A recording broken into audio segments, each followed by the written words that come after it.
answer them. So the first one I'm going to go ahead and straight off the bat and ask is Smash Ultimate on a competitive scale dying? Who wants to start off with that one? Are you looking at me? I mean, I could go in. go for it. Give us that competitor POV. So when it comes to Smash Ultimate, if it's dying or not, I don't think it's dying. I think this scene is kind of, at least for Ultimate, it's kind of on its like, not on its last legs, but it's kind of at the end of the life cycle of the game. We know that eventually a new game is coming, and with talks of a new Switch system coming out or a new system from Nintendo coming out, we know that a new Smash will come at that point. So we're kind of at the point where, because there's no more patches in the game is kind of the meta game is not really drastically changing anymore. We're seeing a lot of repeat people. We're seeing new people come up here and there, but it's a lot of the same people kind of dominating the game.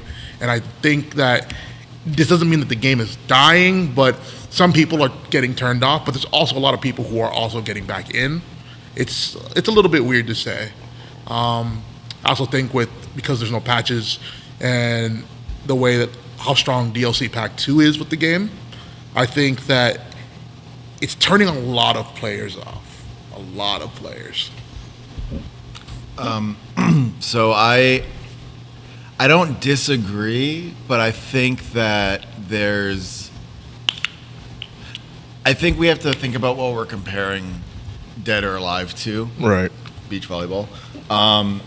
Like okay, if you compare it to like literally Ultimate Start or like the first 2 years of Ultimate, the meta is definitely not brand new, and our scene probably is smaller than it was when it started, maybe in terms of like sheer numbers, but smaller by like maybe like 15-20%, I think, at worst. Because when I was just at GOMO, I was at SmashCon, like there were thousands of people at both things.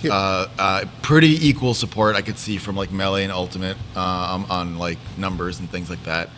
And then in terms of like meta, it's like, okay, yeah, DLC Pack 2, but then you have Neo's Corrin, you have Tweak's Diddy Kong, Gluttony's Wario, Spargo's Cloud, and it's just like Light's Fox. It's like, I don't know that DLC Pack 2 is really overrunning like the top 10, 15 PGRs as much. Well, it's not so much that they're overrunning the meta game, because they're not. There's not like a DLC Pack 2 that's like there's not like they're definitely dumber characters. They're very game. Strong. Yeah, it's not like Smash 4 where like Bayonetta like definitely hurt the meta game all throughout.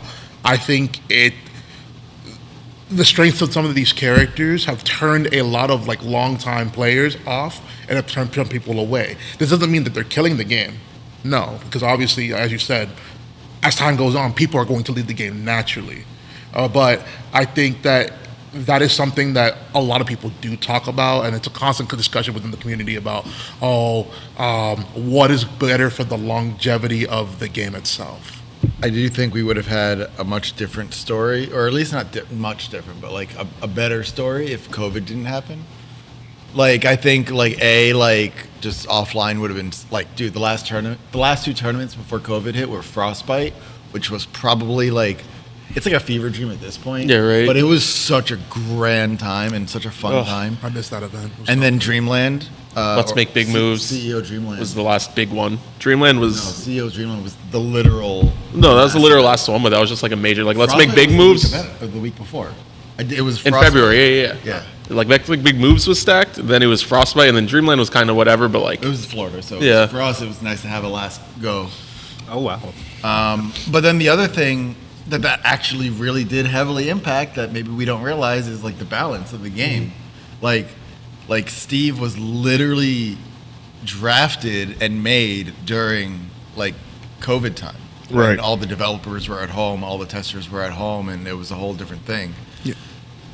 We might have had him even more balanced, like Fighters Pass 2. Like Sora might have been a little bit more well-rounded. I don't know what would have been different other than like slight damage nerfs or whatever, but like I think that had a huge curveball on the trajectory of the community in the game. Yeah, I agree on that. It's hard to say because at this point it's pure speculation. We can't assume, but But I guess if you're asking in the literal sense if the game is dying, well, no, I wouldn't say it's dying.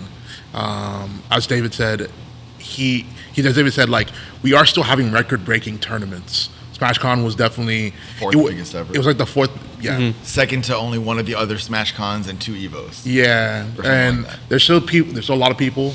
I think a good thing about the game is it's actually been a little bit more international, if that makes any sense. There's more Where's- interactivity between Yeah. countries. I think it was Maisuma of earlier this year where we had like multiple top players from the U.S. spend like a week or two in Japan, and Oh, wow. they were. And a common thing that happens with like international players is, they come to the U.S., but then they're only here for like 2-3 days, so they have to go through jet lag, and they usually don't perform. Well, now we went over there, and we didn't just go for the 1 or 2, 3 days. No, we went there for 2 weeks, so we adjusted to the time. We have no excuse, and we got destroyed. Clapped. We got farmed. Some of us, smokes. yeah, all those players that went there came back, and they were all like, we learned the truth. We are nowhere near as good as what we thought we were. And I think that was the first. I think that was one of the most important events for us to have, because it's finally given people the idea of like the next step for Smash competitively is not just being a U.S. centered game. It's being like, we got to go to Japan, we got to go to Europe. We just gotta had go- Terra this last weekend. Terra was literally just ended yesterday, where we had a whole bunch of U.S. players go out to France. Oh wow. Yeah, so I think that's like a really good big step for the game. And while we may not see the huge numbers in this game, I think going forward for whatever the next game is, I think that will kind of like make a difference and then make an impact in the next game going forward. Yeah, from an organizer POV, I definitely would not say it's dying. You know, someone who talks to everyone in the back end, works all these different events, travels and whatever. Like, we've definitely seen our best numbers consistently. Maybe not like the peaks we had at certain Smash Cons Evos, but like consistently, everyone's been having like their best year, like near around it. There's tons of people getting in the game. As far as like metagame goes, sure, it's not like necessarily shifting, but there's still these new characters, and I think like 70 characters in that cast are still unexplored to their top potential. And we're slowly seeing them come up with, you know, in the last year, SkyJ with Incineroar, we're finally proving that character's got stuff. Neo with Corrin, Lee with Corrin, you know. And I still think there's so many more that are just untapped, to where even if the metagame doesn't shift because of it, we will see new faces. We will continue to see it grow with these consistent numbers. International travel, we'll see new matchups we haven't seen before. Like, I think there's still a lot of Ultimate to be played, even if there isn't another game. I think the biggest struggle, and I don't know if this is true for all regions, but I think we might feel this more on a local level. And not to say it's dying on a local level, but I do think compared to national, I think if you had to pick one of them, it's probably hit more. Yeah. But I think part of the reason is not because of the meta or anything like that, but like there's just, this is my like very real opinion. It's probably not gonna be that shocking, but like I think there's just an oversaturation of events, at least in South Florida. 100%. Yeah. Like we had a monthly yesterday. I didn't sleep, so we had a monthly 2 days ago here, and you know, Flynn's we're converting to just be a monthly once a month, which I personally love. And we had like 28, 26 people or something like that, which like is like a fair amount. That's like a normal local at this point. But we definitely could have had 50 or 60, but we had Gamers Heaven on Thursday, and then Furia on Friday. Not Furia. Rock on Friday. Rock on Friday, and then Furia The on day Friday. after. So when you have half of our region is in South Miami, and they just had come up on Thursday for a local, which is our biggest local. Right. What did you get, like 50? 50 something, Yeah, yeah. so you had 50 people just on Thursday. And then on the very next day, Friday, the South Miami people had Their biggest local one, yeah. Also probably like 40, 50 people. Yep. And then the next day was like, okay, if they have to look at Flynn's, no offense, not even comparing venues, but like Yeah. just like their location. Like, do I drive up again to Flynn's where I was just at Gamers Heaven on 2 days ago? Or do I go and take a day off and focus on Fury a With the monthly, pop bonus, which it's is a free to pop bonus, enter. it's for my house. Like Yeah. there's just like a chunk of players that because of the constant back to back to back to back, like unfun stuff is tonight. I'm not going. Like I need It'll be a to fifth tournament in a I need row. to exist like Yeah. a little bit and like get diamond in TFT, but like priorities, but like for real, like and it's but the thing is like it's like a mental suck, but it's also like a financial suck if you're not winning or have Yes. like a full-time career going on. So like you like there's like probably a handful of players because we're dealing with mostly high school and like early college level aged kids that you know they have to pick and choose. Like I have a budget. Or even if you have a career, you have a budget of time. Like you have like Yeah. limited resources, so you're only going to be able to go to so many locals. And then even if you are going to all of them or can go to all of them, it doesn't mean you should go to all of them. Right. Like it's not healthy to be like banging your head against the wall again, unless you're Dominator and it's like free paycheck. I mean, I can clearly say from personal experience, like this week I went to the 4 tournaments in a row. Oh I did. my goodness. But I think it's not something I recommend. I don't compete like that normally, but I do try to make.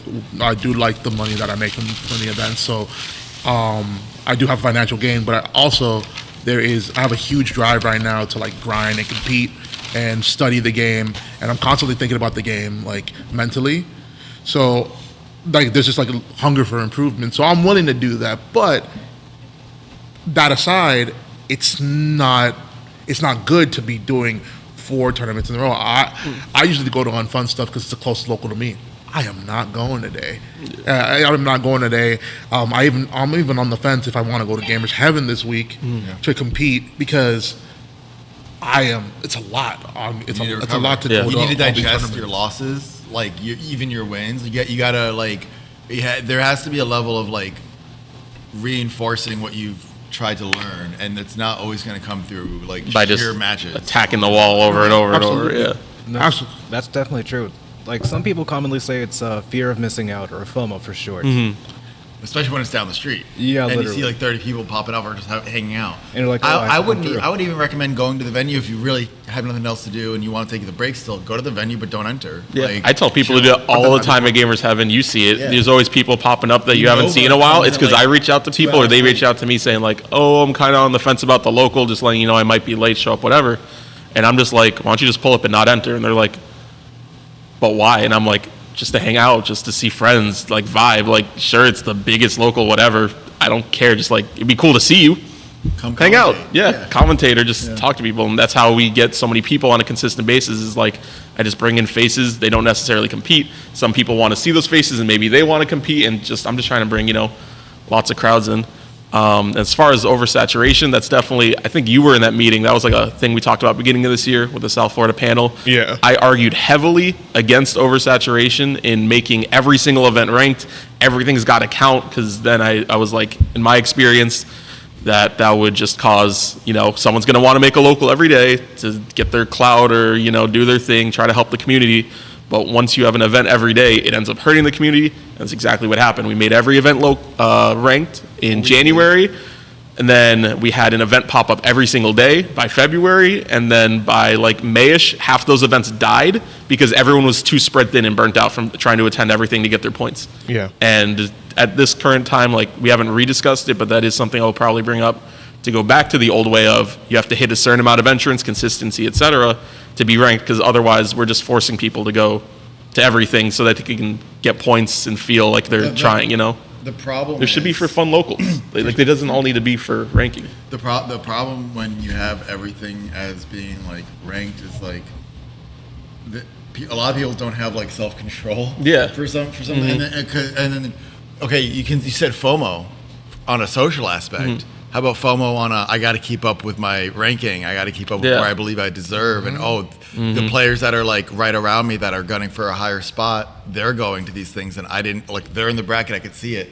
Like I better show up. Like there's a lot of like extra pressure, and when that's happening People don't 4 take times those a week. implications into account. They're just like, oh, it's good for the scene. It's more events, but like, it's not that black and white. There's a lot more that goes into it that definitely hurts the players, the organizers, and the venues by having everything count just by default. Think about every position in running a tournament or having a tournament between the players and commentary. Like at every given point, people can get burnout. Exactly. It's super funny because I've said this in the past, but this is the exact problem we had in Smash 4 by the end of the life cycle. Because there was a time in Smash 4 where we only had like 1 or 2 locals happening, and people were complaining, we have no locals. But then it came to a point when we had a local every single day of the week, and we were like, there are too many locals. People are as you said, people are going to favor going to their one closest whatever. local, and people are not going to go to the other locals. So we had 2 locals, but we would get like 50-ish, 60 entrants in each of these locals. But once we had a local every week, sure, we had more opportunities, but now every local is getting 20, 25, maybe 30 on a good day, maybe less than 20. And it's just like, it's not really benefiting us. It's good to have more options, but it's also like, you don't want to have too many options. It's a double-edged sword. Yeah. Absolutely. You have those options and not all of them are ranked though. I think that's the nice happy balance where it's like some days, like let's say, just for example, like if Monday, Tuesday, Wednesday, there were good locals that just weren't ranked, those could just be your practice days. Beginning of the week, I want to grind this time. Let me hop to 1 or 2 of those, get some practice in, try a secondary, mess around, try a new play style. If I go to whatever, just, opportunities for people to practice without having to necessarily plan like a grind fest, go to someone's house. People want like public access to easy things just to experiment. It's one of the reasons why, and by the way, if anyone was playing when will Sabrick mentioned Tier Breakers game at home, 8 minutes, good job. I don't actually know how long it's been, but yeah, that is one of the things that I did like or do like about like what Tier Breakers offers is like you get this season, like you said, and it's like, yes, even if you are living in a region where everything does count for PR or whatever the things are, Tier Breakers saying, hey, this one this week counts. This one this week counts for Tier Breakers. It's like, if anyone that's at least in Tier Breakers would then have an idea of which one matters the most that week to focus on. So if they can only go to 2, we know one of them is this one, and then they can like plan around with the other one they want to do. So People it really helps. appreciate even the weekend stuff we did. Gamers having like the crew battles, like mid-set coaching round robin stuff, just like a day to practice in a public space with everyone that wasn't singles. Right. Well, it could have been singles, but I think the thing they most cared about is that it wasn't ranked. They could just try. Right, secondaries, Yeah, etc. like that's where Nitty was trying Sheik for a bit, and it was crusty and it failed, but he got a chance to just try it, and no repercussions, nothing like that. Yeah. It's important. I feel like with a little bit less events, there'll be more opportunity for people to grind, more opportunities for people to want to get better. And I feel like with there'll be more stack tournaments. So with more stack tournaments, there's just an overall higher drive to compete. Right. A higher drive to compete. I think what I want to see South Florida happen for South Florida next is the push to travel more. South Florida is very comfortable within the local scheme. Yep. We see each other every day and stuff like that. But for competing in Smash, You have to travel. You have to travel. I'm saying this as somebody who, like, I've been on this journey of trying to go to becoming a top player and stuff like that. And I've done the local theme that goes every day. But I've also had there was a year or 2 where I was going to traveling to a tournament every month. And I will tell you, nothing got me better more than actively going out and traveling and meeting different scenes and playing people that I never played before.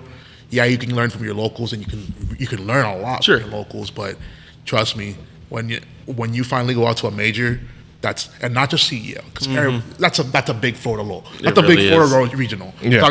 When you go to a major, like some people went to SmashCon, and I said, I really hope I want them to do good.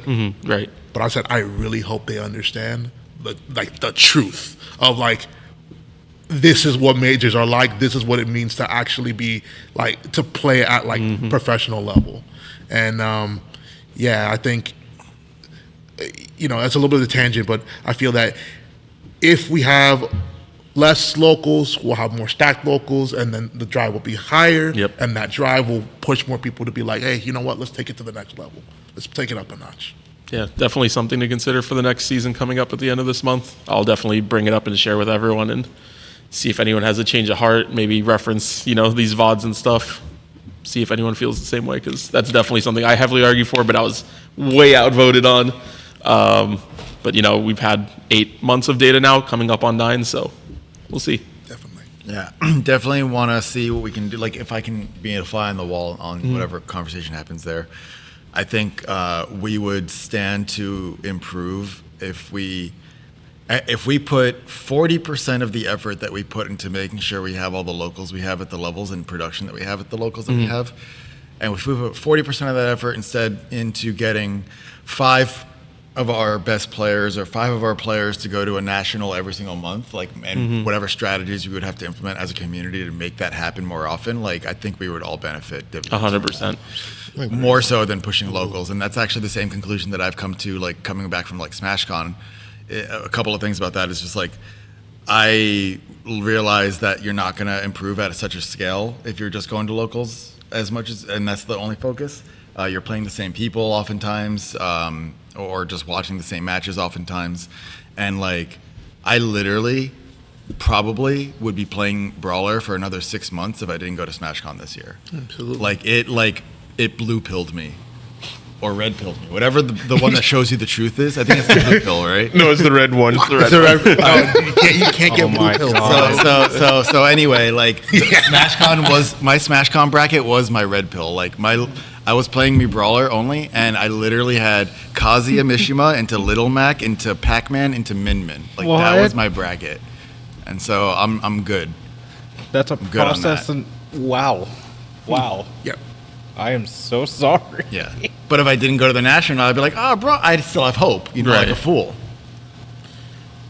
Yeah, I mean, you go from increment. I guess to tie it all up, it's you go from those locally you can grow incrementally. Yeah. Traveling, you can grow exponentially.